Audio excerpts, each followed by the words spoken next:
So 3 years ago, my mother lost her sight. And as you can imagine, it's not easy to see someone that you love, especially a parent, go through such a difficult journey. But she told me a story a couple weeks ago, and I want to share the story with you because it was such a blessing to me, and I know that it will bless you as well.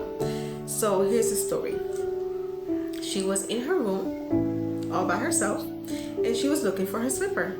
And now, remember now that she has lost her sight. So sometimes she sees lights, but for the most part, it's just darkness.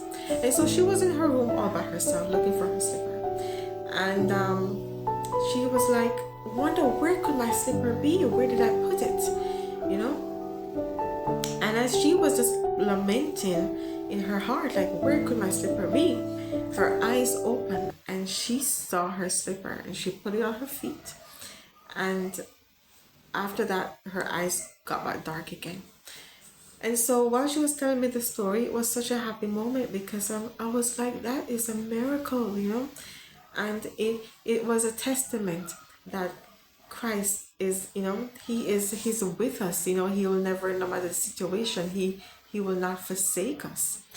And so I got thinking though that there's so many people who have not lost their physical sight, but they're in situational darkness, situational blindness because they can't see their way out.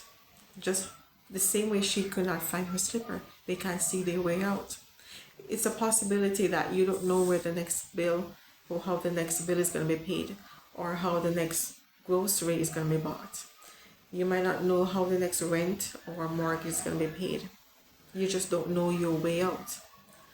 And you can see physically with your eyes, but situationally you just don't know how you're going to manage the next day, tomorrow, next week, next month, because everything seems so dark. Life seems so dark. But I want to remind you today that it seems dark and it looks dark, but you're not alone. And that there's something that Christ said to his disciples. He says, before he was leaving, he said, I will never leave you. I will never forsake you, even to the end of the world. And with my mother, even though she can't physically see, but at the time when she needed something the most, when she had no one to help her, Christ showed up and showed her that I will never leave you. I will never forsake you. Right?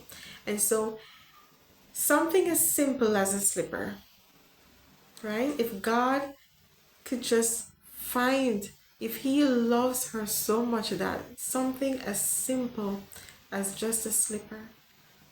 Can you imagine if you're facing homelessness or sickness or, you know, that he refused to be next to you?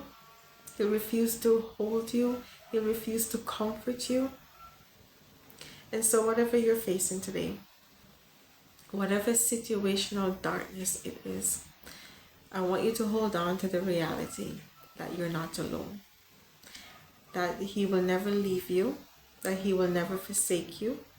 No matter how dark it gets, no matter how dark it looks, hold on to Jesus because he is right with you.